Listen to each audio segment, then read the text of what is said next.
Welcome. We are here for another Wednesday. I am super excited, as I always say, to be with you guys every week for another weekly episode of all things corporate contracts. If this is your first time here, my name is Kirsten Allen. I am a corporate contract strategist. Just a fancy way of saying I help entrepreneurs be able to get corporate contracts consistently in their business in a simple and efficient way. Each week, we are here 4 p.m. Eastern. I know we're a couple minutes behind today. It's been a busy week, but typically we're here at 4 p.m. Eastern every Wednesday covering topics around how to get in corporate contracts, who to connect with, what to say, what to do, all the things that I hear from you guys when I get the opportunity to speak with you one-on-one or in the comments, or even working directly with my private clients. So that's what you get over here. So if you're new, definitely leave us a comment so that we can welcome you in and let you know that you're in great company amongst those of us who are doing corporate contracts and really interested in growing our business in this way. So this week, as always, today I was like, okay, where are we going to go with this? What things am I hearing most often that I want to be able to share with you guys to ultimately create some ease around this? Getting corporate contracts gets to be easy. Take a breath. It gets to be easy. It does not have to be all the rigmarole. I'm getting tongue-tied today. All of the things. It doesn't have to take a year to close a contract. It doesn't have to be, something that is so far away from you. It's something that's generally speaking, right? Like one quick pivot or one quick way of saying something that could actually open up the floodgates for opportunities. And that's what I help people to be able to tap into and do. So, with that being said, let's talk about the best ways to find your next corporate contract. And this is going to be fun because, again, it's about ease and flow, right? But also with some of these ways, you can take these and go and start to try them out for yourself. I've given people some of these strategies either in the DMs or through conversations. They've come back and been like, that actually worked. So let's dive in. The first way that you can find your next corporate contract really easily is number one, go to the vendor portals. Okay. So if you're not familiar with this, I believe I've talked about this before on another live, but if you haven't heard about this before, any government entity, any company, especially a large company, is going to have some type of vendor portal where you can, thank you so much, where you can go in and put in your information, your NAICS codes, your commodity codes, which are basically fancy numbers that qualify or that categorize your services so that if people are looking for a particular thing, they can put in this code and be able to find you and other vendors that provide those services. Okay. So get on the list. That's like the first thing. I did a post one time and I was like, your next corporate contract could be just you being on the list. So if you have dream companies that you want to work with, or if you want to work with your local, state, or federal government, make sure that you have done the process to even be found by these organizations. This is why they create and invest in these portals, so that if there is a need, there's a buyer within the organization, they can go directly here, see who the people are who've been vetted, see that you provide the service and have the conversation with you. So that's the easy way. Now, I didn't say fastest way. I said easy. So you might put your information in, you may not hear anything for a little while, but this is easy because it takes 5, maybe 10 minutes to go ahead and fill in your information. And then it's something that can work in the background, right? The whole thing about creating consistency around your corporate contract business is that you want to be able to have a good mix. You want to have some recurring contracts or some opportunities where people are doing referrals for you and making those connections. You want to have a direct lead generation side that you're working every single day, putting your name out there, putting people on notice that this is what you do, this is how you can help, and this is why they need to have the conversation with you. And then 3, you want to just have your name out there on these different directories or registrations so that, again, you could become findable. So I want to make sure that it's clear to you all that this whole process, especially building a division around corporate contracts, not just landing one here and there. It's about the activity, but it's not about just doing one level of activity every single day. You can have some other areas working for you while you're also doing direct outreach that don't require your time. So getting on the vendor portal is one thing that can just work in the background. So one thing I want y'all to do today, every one of you guys, I want you to think about 5 different companies that you want to work with or government entities. Not the federal government, because it's going to take you too long to go ahead and get signed up for that. We're not talking about that today. Local or state government, companies, universities, or even maybe some of our bigger nonprofits. If we're talking about United Way or Red Cross, they may have some portals like that. But stick to companies that are large enough, that have these vendor portals. If you know of companies that have supplier diversity programs, if you qualify for that, go and sign up for those. Super, super, super easy. Should only take you 10 minutes. All you need to have is your ducks in order in terms of your, they might need to see your EIN. They might need you to upload your articles of incorporation. So if you're a legitimate business, which I know if you guys are looking at this and interested in corporate contracts, you're a legitimate business, go and take that information, put it into the portal, take 10 minutes to do that, and do that for at least 5 companies. That's your first piece of homework for today. Super simple. Okay, so the next best way that you can find your next contract is to get over on our good friend LinkedIn. Y'all know I'm always talking about how to leverage LinkedIn in order to land corporate contracts, how to build those relationships, which ultimately is how you start to get some of those contracts. So get over on LinkedIn. And here's the thing. You don't want to get on and send those messages that we all get talking about things. We don't know what they're talking about. We don't know where they got that from. They're talking just crazy, right? And you're like, what is this? Delete, move on.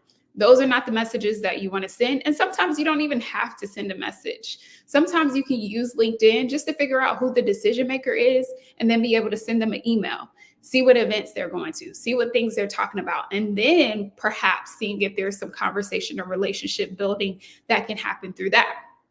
So easiest way, make contact with decision makers, and you can do that easily on LinkedIn.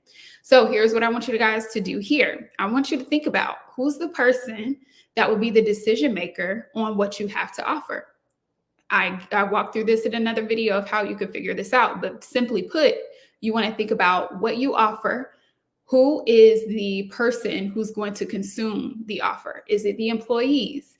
Is it the community? If it's a nonprofit, or how I've talked to some people about as a money coach, you can work with these credit unions or institutions that do programming to educate the community. So it could be the community that's your end user. It could be students. Like, who are those people who are going to consume the information or the service that you have to provide? Based upon that, then you look at, okay, well, who's the person who is over that? Who's over the students? Who's over the programming? Who's over the employees? That could be HR. That could be a director of programming. That could be the dean of students. That could be the student activities director. Whatever that looks like for you, you just start thinking about who's that person that is over my particular end users or my consumers of my service.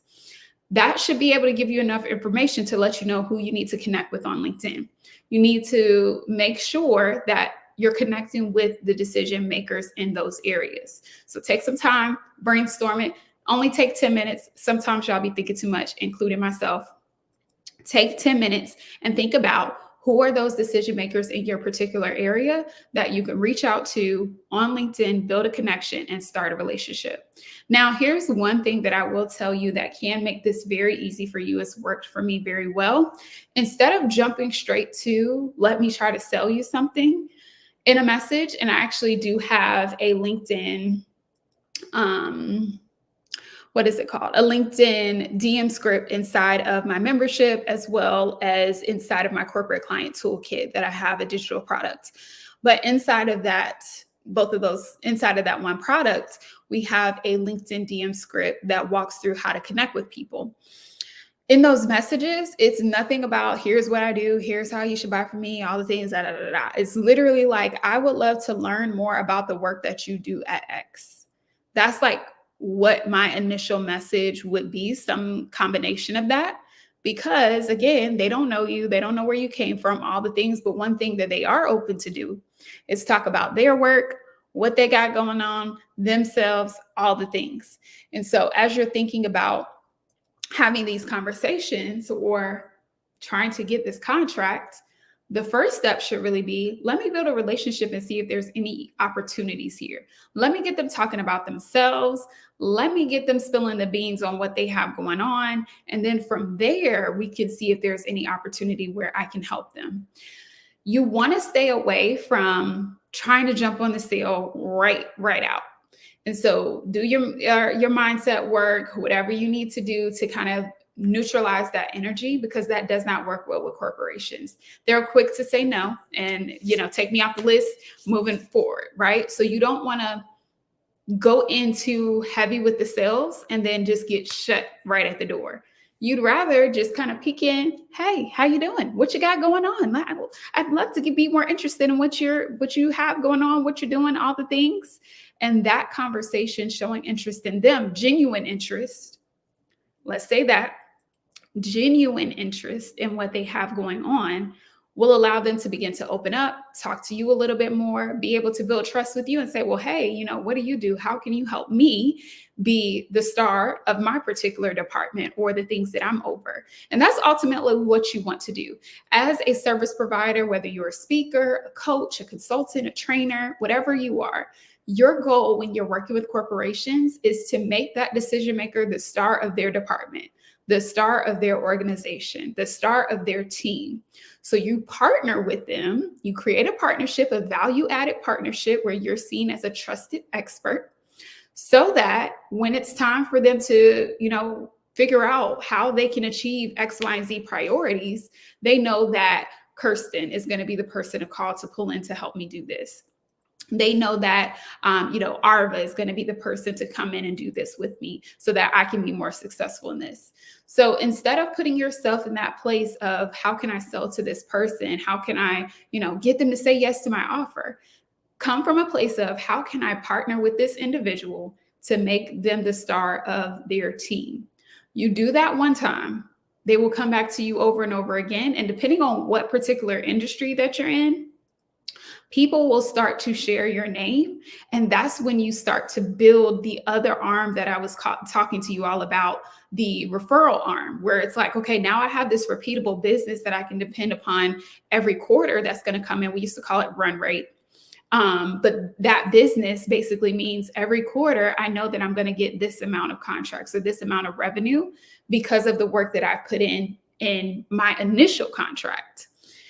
And so want to make sure that you guys understand the partnership piece, because that's going to go a long way. This is all about relationship building.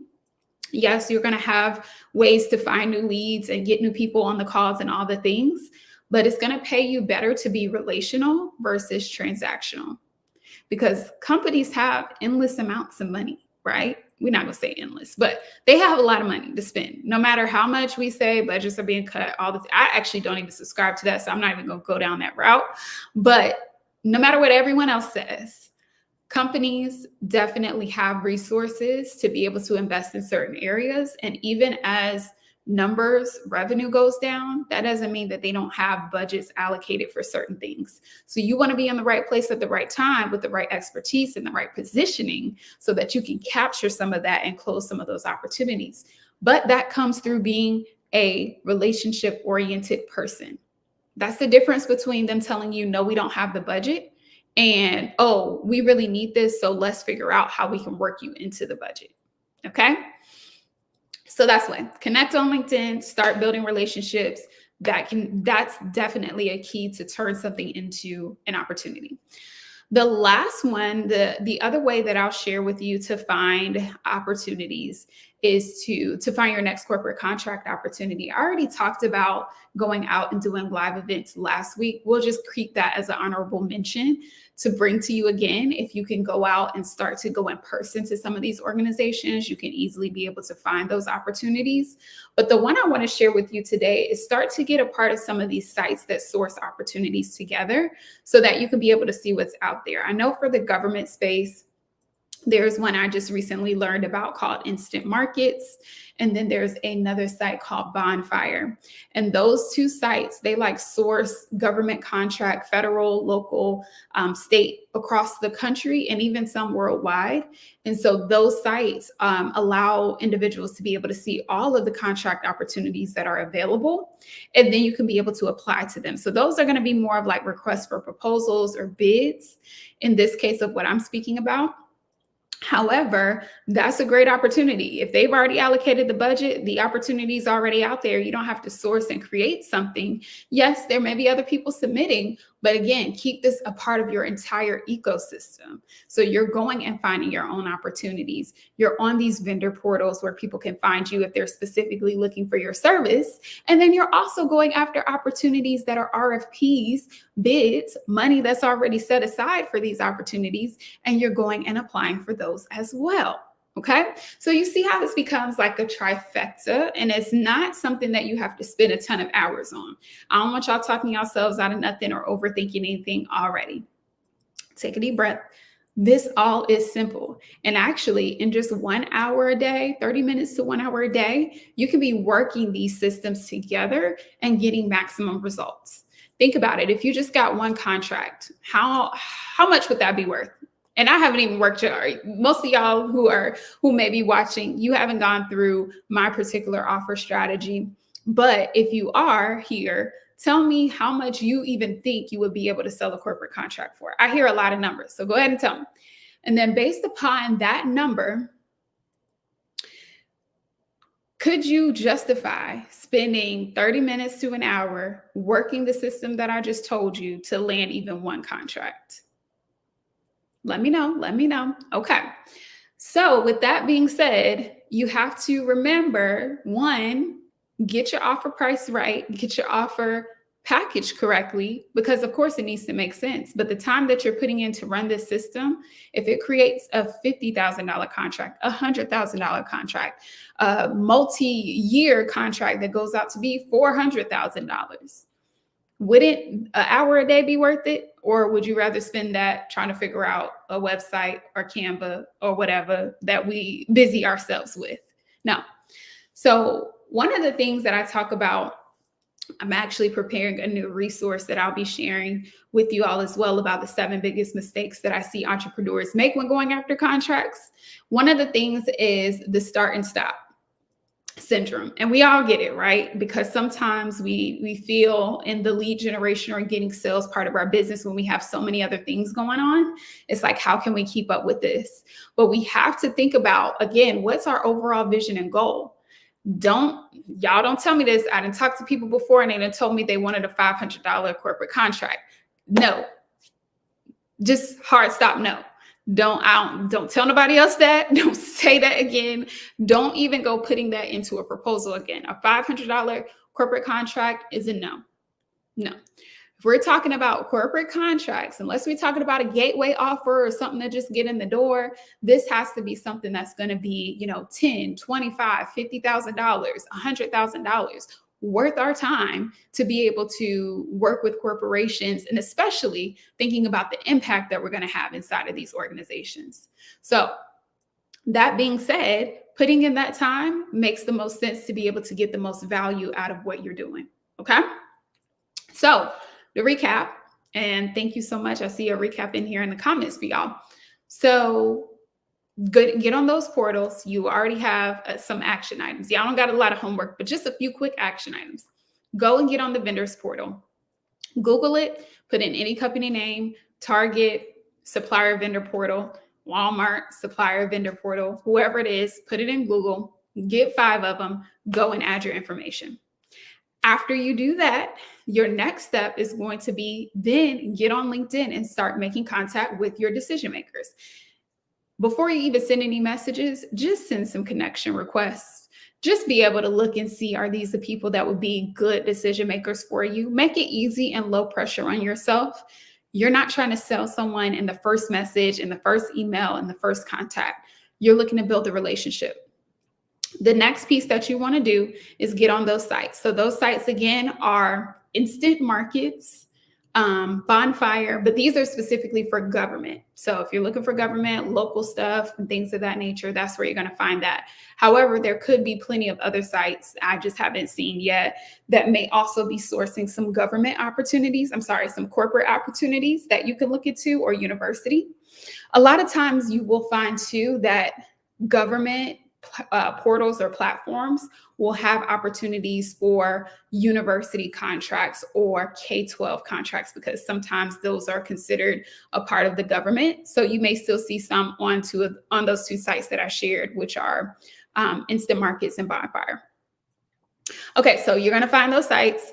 You're going to get on those. You're going to see what RFPs are out there. And then from there, you're going to work all of these elements in 30 minutes or an hour a day. So you're going to spend one day, you're going to get on LinkedIn. You're going to connect with some people. You're going to spend your second day doing what I said, getting on the vendor portals. Then you're going to spend a third day and looking at what RFPs are out there. Those things together should allow you to be able to go and land an opportunity as soon as possible. If you find something that's already available, like through an RFP, then the opportunity is ready for you, and then you can apply for it. You win it, you get to move forward. Okay. So that's what I have for you guys today. Of course, if you just came for the training, this is how we end it every week. This is the core of the training. However, I never leave an opportunity, a setting where I'm teaching you guys and not give you the opportunity to work with me and do this further. And so if you are interested in figuring out not only how you can find contracts, but you're like, hey, I need to look at what I'm offering. I need to make sure that once I find them, I know what to say. I need to make sure that I have a capability statement, or I even know what to put in a proposal, all the things, because you want to be prepared. Once you start to do these things, you're going to get responses, you're going to get opportunities, and I don't want you to stop yourself because you don't have everything prepared. So we are here to support you. If you are interested in seeing the amazing ways that we can work with you, we have some great programs that are getting started. We have an exciting group program that is launching. We actually have a couple of people that are in the process of enrolling into that.